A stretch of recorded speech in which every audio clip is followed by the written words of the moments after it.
आज का विषय है नवरात्रि में किस दिन हटाएं मैया की चौकी, कलश के चावल और नारियल का क्या करें जाने। माँ दुर्गा की आराधना का पर्व चैत्र के नवरात्रि समापन की ओर है। नवरात्रि का समापन महाअष्टमी तिथि और नवमी तिथि को किया जाता है। इन दोनों ही तिथियों को नवरात्रि की बेहद खास तिथि माना जाता है।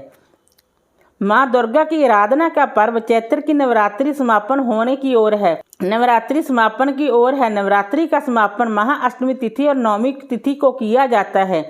इन दोनों ही तिथियों को नवरात्रि की बेहद खास तिथि माना जाता है।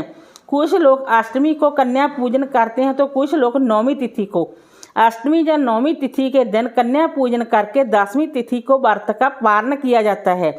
ऐसी मान्यता है कि इन 9 दिन सच्ची श्रद्धा से माँ दुर्गा की भक्ति और व्रत आदि करने से माँ की कृपा प्राप्त होती है। मान्यता है कि व्रत का पूर्ण फल तभी प्राप्त होता है जब व्रत का पारण सही तरह से किया जाए। कन्या पूजन के बाद माता की चौकी कब हटाएं, कलश के चावल और नारियल का क्या करें, आइए जानते हैं। माता की चौकी कब हटाएं। शास्त्रों के अनुसार नवरात्रि के प्रथम दिन स्थापित की गई मैया की चौकी को 10वीं तिथि के दिन हटाना चाहिए। साथ ही ऐसी भी मान्यता है कि 10वीं तिथि के दिन ही दुर्गा विसर्जन किया जाता है। नवरात्रि 9 दिनों की आराधना का पर्व है, इसलिए माँ दुर्गा को 9 दिनों तक घर में स्थापित किया जाता है और 10वें दिन माँ का विसर्जन किया जाता है। इस बात का ध्यान रखें कि 10वें दिन मैया की चौकी हटाने से पहले उनकी विधि पूर्वक पूजा अवश्य करें। कलश के नीचे रखे चावल का क्या करें। मैया की चौकी स्थापित करने के दौरान कलश के नीचे रखे चावलों की डेयरी बनाई जाती है। नवरात्रि समापन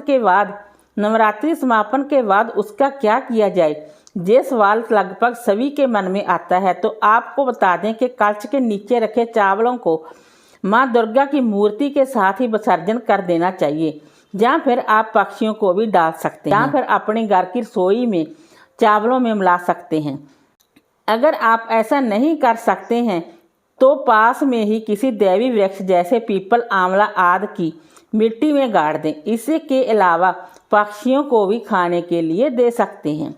कलश पर रखे नारियल का क्या करें। जो नारियल चौकी पर रखे हुए कलश के ऊपर रखा जाता है उसे कभी भी प्रसाद के रूप में फोड़कर नहीं खाया जाता। इस नारियल को भी माँ दुर्गा के साथ विसर्जित किया जाता है। ऐसी मान्यता है कि जब देवी मैया का पूजन करते हैं तो माँ उसी नारियल में आह्वान करती है, इसलिए इसे खाना नहीं चाहिए।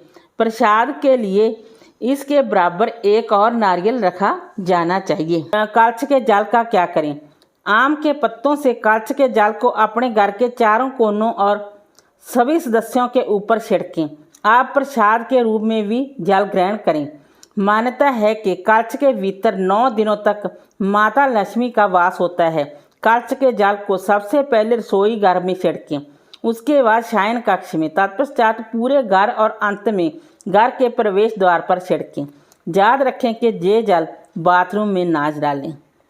कलश में रखे सिक्के का क्या करें। जो सिक्का कलश में डाला जाता है उसको अपनी तिजोरी में रख लें। कलश पर बंधे कलावे को आप अपने हाथ में बांध सकते हैं या फिर गले में पहन सकते हैं। ये देवी का सिद्ध रक्षा कवच कहलाता है जो मुसीबत से रक्षा करता है। माता की चौकी को हटाने के लिए सबसे पहले जल्दी उठकर स्नान ध्यान से निवृत्त हो जाएं और इसके बाद माँ दुर्गा की पूजा करते हुए अपनी भूल की माफ़ी मांगें। यदि आप हवन कर रहे हैं तो 9वीं के दिन हवन करने के बाद उस हवन सामग्री के साथ जौ, मिट्टी और पूजा संबंधी सभी सामग्री को किसी नदी में विसर्जित कर दें। अगर आपको वीडियो अच्छी लगी हो तो लाइक कीजिए, शेयर कीजिए, सब्सक्राइब कीजिए। Thanks for watching this video.